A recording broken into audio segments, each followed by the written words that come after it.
Good morning વિદ્યાર્થી મિત્રો. હું ગૌરવ ભટ્ટ આપનો ઇંગ્લિશનો ટીચર.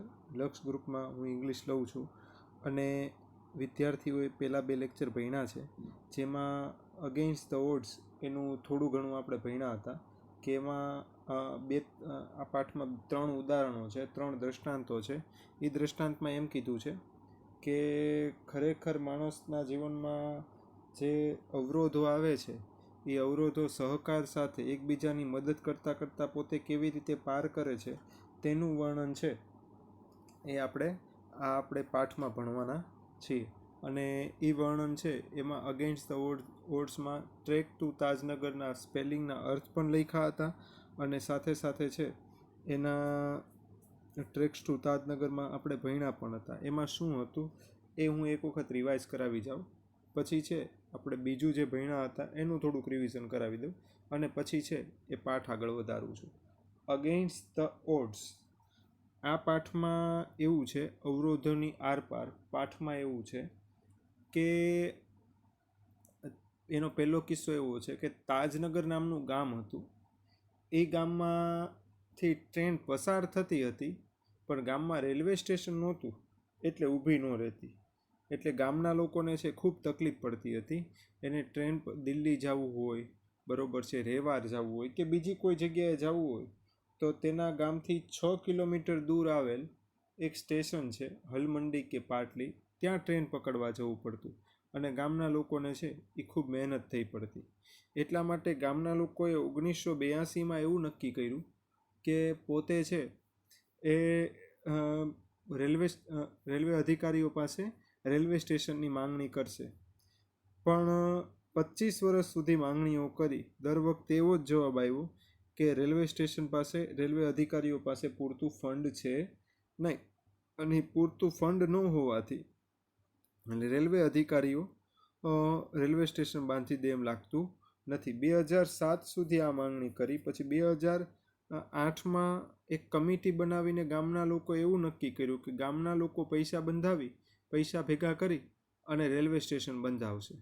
અને ગામના લોકોએ છે એ પૈસા કન્ટ્રીબ્યુશન આપવાનું શરૂ કર્યું. ગામમાં ફાર્મર, ખેડૂતો હતા જે મધ્યમ વર્ગના હતા અને ગરીબી હતા, તો એ બધાએ ઓછામાં ઓછા 3000 અને ગામનો સારામાં સારો વ્યક્તિ એવા 75000, એમ એટલા થઈને ટોટલ 21 લાખ રૂપિયા ભેગા કર્યા અને રેલવે સ્ટેશન બાંધવાનો છે પ્રસ્તાવ પાસ કર્યો અને લગભગ 2010માં રેલવે સ્ટેશન બંધાઈ ગયું. આ એક અવરોધોને પાર કર્યા એનું તમારી સામે એક પ્રત્યક્ષ છે એ દ્રષ્ટાંત હતું. અને બીજું દ્રષ્ટાંત છે સીતાપુર સ્લાઇટ. ઉત્તર પ્રદેશ, બિહાર અને અમુક એવા રાજ્યો છે કે હજી પણ છે ત્યાં ઇલેક્ટ્રિસિટી નથી, બરાબર. મારા ઘણા ફ્રેન્ડ છે એ યુપીથી અહીંયા નોકરી કરવાને એમ આવેલા છે, એના બાપ દાદાઓ નોકરી કરવા આવ્યા હોય અને પોતે પછી હવે ગુજરાતી ફેમિલી થઈ ગયું હોય, બરાબર. તો એ લોકો હજી પોતાના વતન જાય ત્યારે એ જોવે તો ગુજરાતમાં જે 24 કલાક વીજળીઓ મળે છે, બરાબર, એ વીજળી છે યુપીમાં, બિહારમાં કે અમુક રાજ્યો બીજા પણ છે ત્યાં હજી 24 કલાક વીજળી મળતી નથી. પણ એક મેરા ગાંવ પાવર કરીને એક નાની અમથી સંસ્થા છે, એ સંસ્થાએ નક્કી કર્યું કે ગામના લોકો સુધી વીજળીઓ પહોંચાડવી અને એના માટે એને સોલર પેનલ ગામમાં જે માંગે એને નાખવાનું શરૂ કર્યું. ઘણા બધા લોકોએ રાહ જોઈ કે સોલર પેનલ બીજા કોઈ નાખે તો આપણે નખાવીએ, બરાબર. સોલર પેનલ સાથે છે એક ચાર્જિંગ પોઈન્ટ પણ દીધો, બરાબર, કે મોબાઈલને ચાર્જ કરી શકે એટલા માટે. આ રીતના કરીને ધીરે ધીરે કરતાં 3500 કસ્ટમર છે આ લોકો સાથે જોડાઈ ગયા, બરાબર. અને ગામ ધીરે ધીરે કરતાં છે એ પ્રકાશિત થવા માંડ્યું, ઝળહળતું થવા માંડ્યું, બરાબર. એવું વર્ણન છે એ સીતાપુર સ્લાઇડમાં આપેલું છે, બરાબર. એના મને ખ્યાલ છે ત્યાં સુધી 2 પેરેગ્રાફ છે એ તમને કરાવ્યા હતા, બરાબર છે. એ 2 પેરેગ્રાફ કરાવ્યા હતા અને હવે આગળના પેરેગ્રાફ હું તમને કરાવું છું. એ પહેલાં 2 પેરેગ્રાફમાં શું આવ્યું એ એક વખત જોઈ લઈએ આપણે. 2 પેરેગ્રાફમાં શું આવ્યું છે એ વખત જોઈ લઈએ, પછી આ પેજ આપણે પૂરું કરી નાખીએ અને પેજ પૂરું કર્યા બાદ છે એ આપણે આગળનું અંડરલાઈન કરીને લખવાનું છે, લખી નાખશું. તો આમાં પહેલાં તો 2 પેરેગ્રાફમાં એવું હતું કે યુપી કે જેમાં 60%થી વધુ લોકો છે એ વીજળી વગરના હતા, અને આવો જિલ્લો સીતાપુર નામનો હતો. ત્યાં મેરાગાંવ પાવર નામની સંસ્થા છે એને આ વસ્તુ બદલવાની પ્રયત્ન કર્યો, અને એને પોતાના છે એ કસ્ટમર જોડવાનું શરૂ કર્યું. તો અમુક મહિનામાં તે 3500 કસ્ટમર જોડાઈ ગયા કે જેને સોલર પેનલ નખાવી હતી, અને એ લોકોને છે એલઈડી લાઇટ દેતા અને એક ચાર્જિંગ પોઈન્ટ પણ દેતા હતા. બરાબર. એનાથી ફાયદો એવો થયો કે એક તો કેરોસીનથી અડધા ભાવમાં આવી ગયું, અને સાથે સાથે છે સ્મોકલેસ, એટલે લોકોની તબિયત પણ સારી રહેવા લાગી. બરાબર. આટલું આપણે ભણ્યા હતા. હવે આગળ જોઈએ છીએ ઇન્સ્ટોલિંગ એટલે બેસાડવું કે સ્થાપવું. A microgrid is a grand event in the village. પેલી સોલર પેનલ બેસાડવાનું એક કામ કહેવાય કે તહેવાર જેવું થઈ પડ્યું ગામડામાં. Everyone gates involve. બધાયના ગામડામાં તો નવું લાગવા લાગ્યું, એટલે બધાય કા ટોળા વળીને ભેગા થતા હોય, કા આ કાર્યક્રમનો આ કામનો એ ભાગ બનવા લાગ્યા. ઇન ધ વિલેજ ઓફ દમદમપુરવા નામના ગામમાં the team maps the village. ટીમે નકશો બનાવ્યો, હાઉસ બાય હાઉસ, એક પછી એક ઘરનો. બીનીથ ધ સ્કોર્ચિંગ મિડ ડે સન, કે જે મધ્યના સૂર્યનો બળબળતો સૂર્ય હોય એની નીચે આવે. Working out where to place each wire so as to connect the customer to the power source, કે જેથી છે એ ગ્રાહકોને તેના વીજળીના સ્ત્રોત સાથે છે એ જોડી શકીએ. પહેલાં તો એક નકશો બનાવ્યો કે જેથી છે બળબળતા સૂર્ય વચ્ચે છે એ ઘરો બધા આવે, અને એવી રીતના છે વાયરો જોડી શકીએ, એવી રીતના છે કસ્ટમરને જોડી શકીએ કે આ પાવર સોર્સ સારી રીતના કામ કરી શકે. સમ હાઉસ હોલ્ડર્સ જોઈન ઇન, કેટલાક ઘરના માલિકો છે આમાં જોડાયા. વાઇલ અધર્સ લુક ઓન, જ્યારે બીજા લોકોએ થોડી રાહ જોઈ. ઘણા બધાને એમ કે કદાચ ઓલો પટકાય તો વાંધો નથી, એમ પછી જો એ સફળ થાય તો હું ન ખાઉં તો હું છેતરાવની, એવી રીતના કરીને રાહ જોઈ. Calling out orders or watching the curious proceeding wide eye. Calling out orders, કેટલાકે ઓર્ડર દીધા પેલું કામ કરવાના, અને કેટલાક છે એ આશ્ચર્યચકિત ને જિજ્ઞાસુભરી આંખે આખી ઘટના જોઈ રહ્યા. આગળ કહે છે રૂફ ઓફ સ્ટર્ડી બ્રિક્ડ વોલ. ઘરની ઈંટની દિવાલો પર અને રૂફ ઓફ સ્ટર્ડી અથવા મજબૂત છાપરા પર ઇન ઈચ વિલેજ, દરેક ગામમાં, ઇઝ ઓલવેઝ ચૂઝન, એ હંમેશા પસંદ કરાતું, as the site of the panels and battery.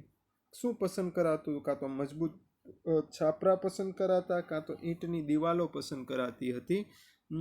કઈ રીતના, શા માટે પસંદ કરાતી હતી? તો કે પેનલ અને બેટરીની જગ્યાએ મૂકવા માટે પેનલ ને બેટરીને.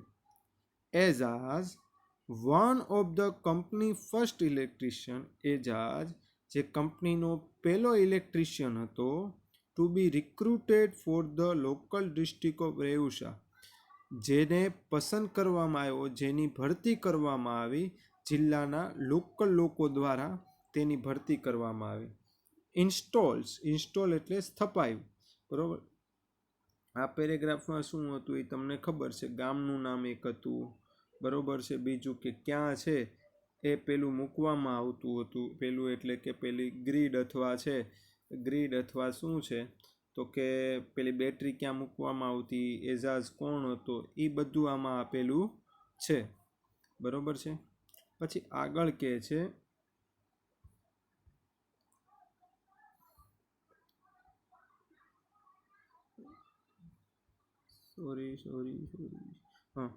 હવે આગળ છે ભણીએ એ પહેલાં હું અંડરલાઈન કરીને જે લખાવું છું એ લખી નાખો. બરાબર છે. સાઉથલી એટલે દક્ષિણ તરફનું, ડાયરેક્શન એટલે દિશા, સાઉથલી એટલે દક્ષિણ તરફનું, ડાયરેક્શન એટલે દિશા,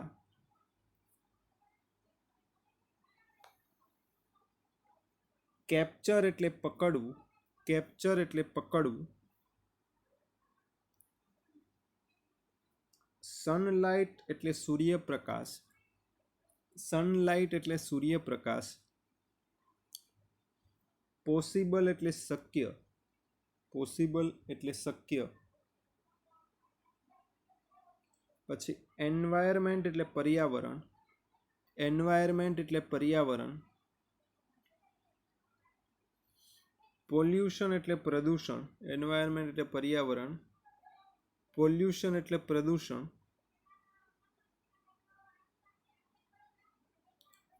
ફાર્મર એટલે ખેડૂત. ફાર્મર એટલે ખેડૂત. વિલેજ એટલે ગામ. ફાર્મર એટલે ખેડૂત. વિલેજ એટલે ગામ.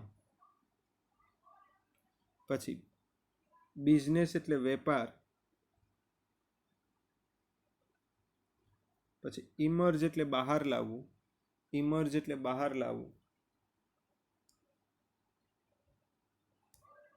અમંગ્સ એટલે ની વચ્ચે. અમંગ્સ એટલે ની વચ્ચે. પછી કસ્ટમર એટલે ગ્રાહકો. કસ્ટમર એટલે ગ્રાહકો.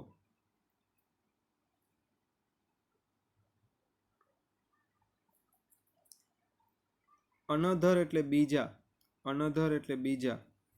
ઇમર્જ એટલે બહાર લાવવું. અમંગ્સ એટલે વચ્ચે. કસ્ટમર એટલે ગ્રાહકો. અનધર એટલે બીજા. પછી વેવ એટલે વણવું. વેવ એટલે વણવું.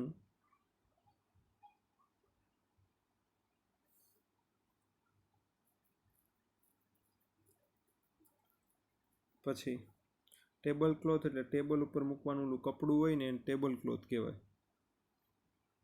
કુક એટલે રાંધવું. કુક એટલે રાંધવું. એનું બીજું ત્રીજું રૂપ થાય કુકડ. એનું બીજું ત્રીજું રૂપ થાય કુકડ. પછી સ્ટડી એટલે અભ્યાસ કરવો. સ્ટડી એટલે અભ્યાસ કરવો. હવે આટલું ભણી જઈએ છીએ. એઝાઝને ઇલેક્ટ્રિશિયન તરીકે નિમવામાં આવ્યો ને ક્યાં મૂકતો panel? In the southly direction. દક્ષિણ તરફની દિશામાં. ટુ કેપ્ચર પકડવા માટે. As much sunlight as possible. જેટલી શક્ય હોય તેટલો સૂર્યપ્રકાશ પકડવા માટે એઝાઝ, જેને ગામના લોકોએ ઇલેક્ટ્રિશિયન તરીકે છે નિમેલો હતો, એ દક્ષિણ દિશામાં છે આખી પેનલ ગોઠવતો કે જે રીતના છે એ લાઇટ પકડી શકાય. We are saving our environment with this light. અમે અમારું પર્યાવરણ છે આ પ્રકાશથી બચાવી રહ્યા હતા. And there is no pollution in our homes either. અને અમારા ઘરમાં છે હવે એનું પ્રદૂષણ પણ છે એ નહોતું થતું. બરાબર, કારણ કે કેરોસીન વાપરીએ તો ધુમાડો થતો. બરાબર, અને પછી લાઇટ મળતી. પણ અત્યારના તો હવે એનું પ્રદૂષણ પણ ન થતું, કારણ કે સોલર લાઇટનો ઉપયોગ કરવા માંડ્યા એટલા માટે. પછી says farmer from the village. ગામના એક ખેડૂતે આવું કીધું કે પહેલાં પર્યાવરણને નુકસાન થતું કારણ કે કેરોસીનનો ઉપયોગ કરતા અને ધુમાડો થતો એટલે, પણ હવે પેનલ દ્વારા છે એ પર્યાવરણ અમે બચાવીએ છીએ. હવે બિઝનેસને, આ તો પર્યાવરણની વાત થઈ કે પર્યાવરણને શું અસર થઈ. હવે બિઝનેસને કઈ અસર થઈ એ જોઈએ છીએ.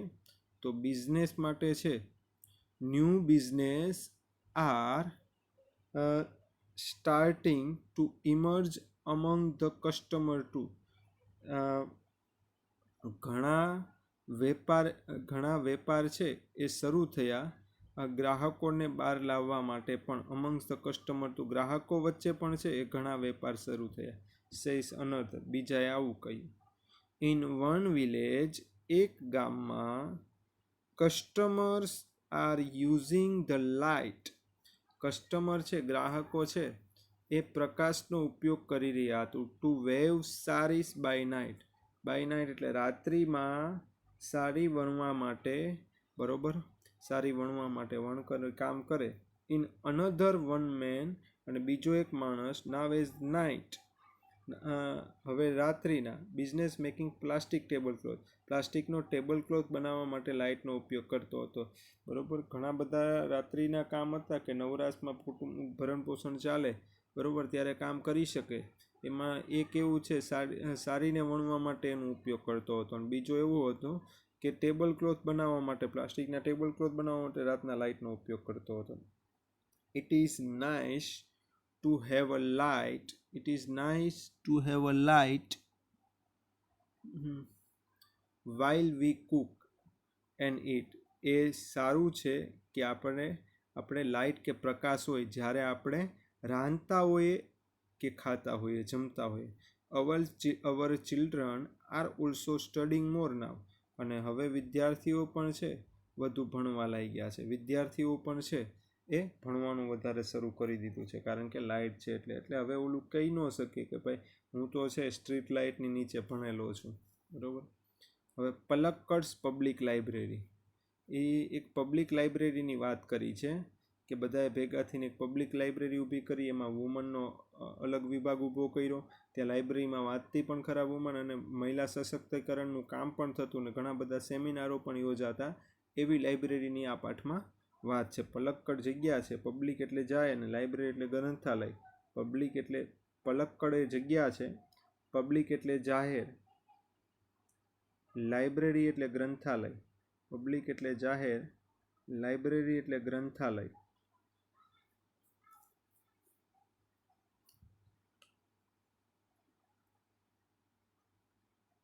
બરોબર. પબ્લિક એટલે જાહેર, લાઇબ્રેરી એટલે ગ્રંથાલય. હવે અંડરલાઈન કરીને લખવા માંડજો. પબ્લિક એટલે જાહેર, લાઇબ્રેરી એટલે ગ્રંથાલય, અને પલક્કડ એટલે જગ્યાનું નામ છે.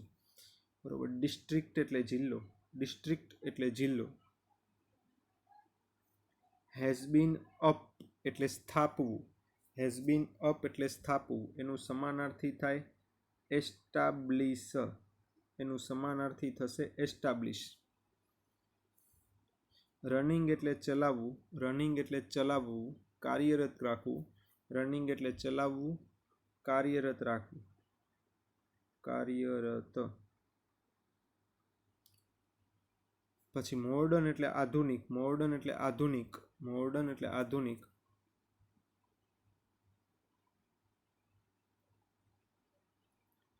ઇન્ફોર્મેશન એટલે માહિતી, ઇન્ફોર્મેશન એટલે માહિતી. નોલેજ એટલે જ્ઞાન, નોલેજ એટલે જ્ઞાન.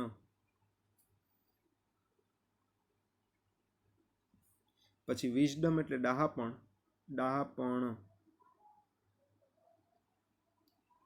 કલ્ચરલ, કલ્ચરલ એટલે સાંસ્કૃતિક, કલ્ચરલ એટલે સાંસ્કૃતિક. એક્ટિવિટી એટલે પ્રવૃત્તિ, કલ્ચરલ એટલે સાંસ્કૃતિક, એક્ટિવિટી એટલે પ્રવૃત્તિ. રિસર્ચ એટલે સંશોધન, રિસર્ચ એટલે સંશોધન.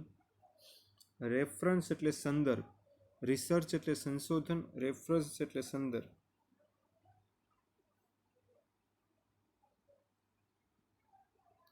રિસેન્ટલી એટલે તાજેતરમાં કે હાલમાં, રિસેન્ટલી એટલે તાજેતરમાં કે હાલમાં.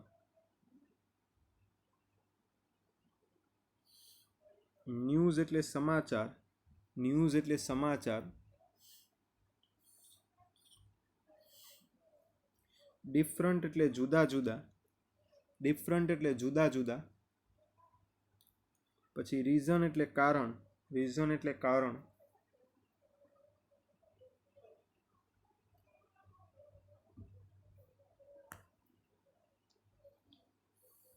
મેમ્બર એટલે સભ્ય, 1000 એટલે 1000, મેમ્બર એટલે સભ્ય, 1000 એટલે 1000.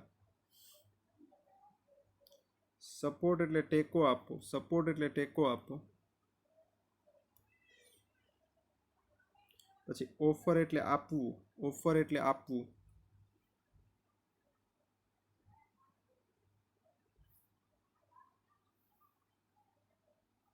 પછી લોન્ચ એટલે પ્રસિદ્ધ કરવું, જાહેર કરવું. લોન્ચ એટલે પ્રસિદ્ધ કરવું, જાહેર કરવું, ખુલ્લું મૂકવું. યુનિટ એટલે વિભાગ, યુનિટ એટલે વિભાગ.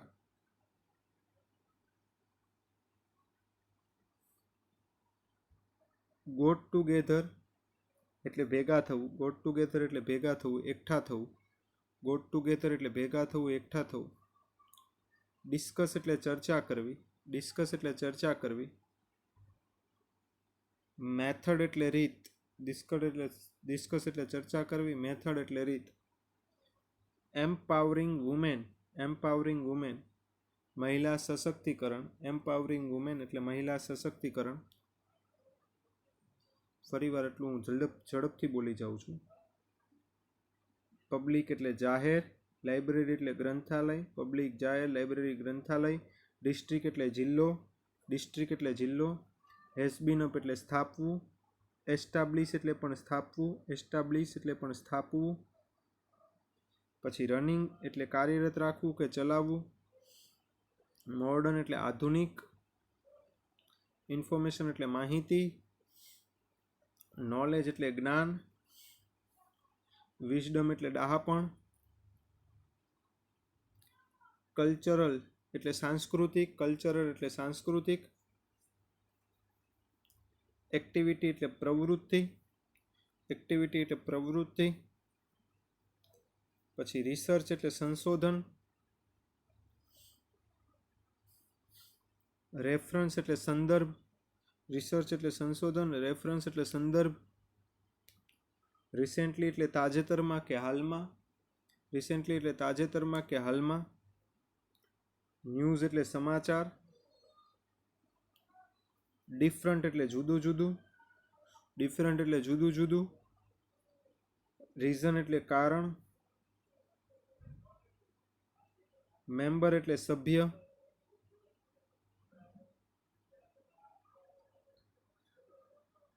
પછી ઓફર એટલે આપવું. લોન્ચ એટલે પ્રસિદ્ધ કરવું, જાહેર કરવું કે ખુલ્લું મૂકવું. યુનિટ એટલે વિભાગ. ગોટ ટુગેધર એટલે એકઠા થવું, ગોટ ટુગેધર એટલે એકઠા થવું. ડિસ્કસ એટલે ચર્ચા કરવી.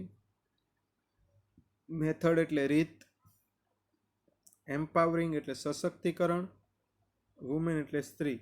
એમ્પાવરિંગ એટલે સશક્તિકરણ, સશક્તિકરણ.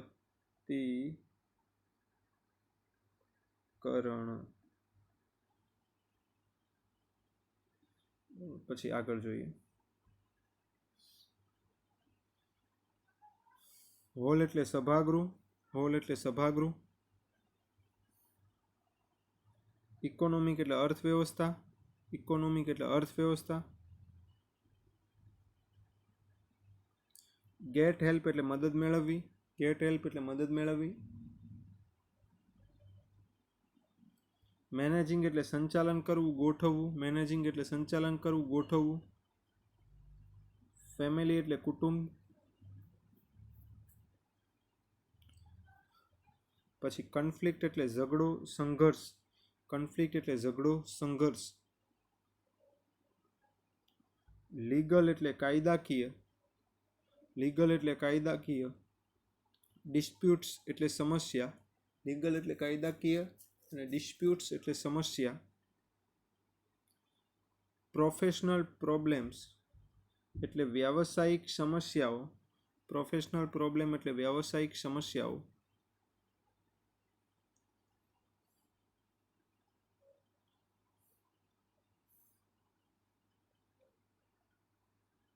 તો તમારે છે બે પેરેગ્રાફના અર્થ લખવાના બાકી છે. બાકી મેં તમને પાર્ટ 1 કરાવ્યો, બરોબર છે. પાર્ટ 1માં મેં અગેન્સ્ટ ધ ઓડ્સની માહિતી આપી, અગેન્સ્ટ ધ ઓડ્સની માહિતી આપી, બરોબર. અને સાથે સાથે તાજનગરના મેં અર્થ લખાવ્યા ને એકાદ બે ફકરા ભણાવ્યા હતા. પહેલાં પાર્ટ 1માં મેં શું કામ કરાવ્યું, પાર્ટ 1 જ્યારે કરાવ્યો ત્યારે મેં અગેન્સ્ટ ધ ઓડ્સ, આપણે જે પાઠ ભણવાના છીએ એ પાઠની છે અગેન્સ્ટ ધ ઓડ્સની ઇન્ફોર્મેશન આપી, બરોબર. પછી અર્થ બધાના લખાવ્યા અને સાથે સાથે બે પેરેગ્રાફ ભણાવ્યા. પાર્ટ 1માં આ પાઠ માટે પાર્ટ 1માં આ કર્યું. પછી પાર્ટ 2માં એ બાકીના પેરેગ્રાફ તે પહેલાંના ભાગના તાજનગર, ટ્રેક ટુ તાજનગરના બાકીના પેરેગ્રાફ પૂરા કર્યા. પછી એક પેજના સીતાપુર સ્લાઇડના એક પેજના અર્થ લખાવ્યા અને બે પેરેગ્રાફ પૂરા કર્યા, બરોબર છે. પાર્ટ થ્રીમાં મેં છે બાકીનાના અર્થ લખાવ્યા, બીજા પેરેગ્રાફ પૂરા કર્યા કે ના, તો કે સીતાપુટ લાઇટના પૂરા કર્યા, બરાબર. અને પલક્કડ લાઇબ્રેરીના પાછા અર્થ લખાવ્યા, બરાબર. અને 2 પેરેગ્રાફના અર્થ લખવાના બાકી છે. હવે પાર્ટ 4માં છે આ પાઠનું વિગતો છે, ભાષાંતરને સમજાવવાનો છે પૂરો થશે, પછી સ્વાધ્યાય શરૂ થશે. Thank you very much. Thank you.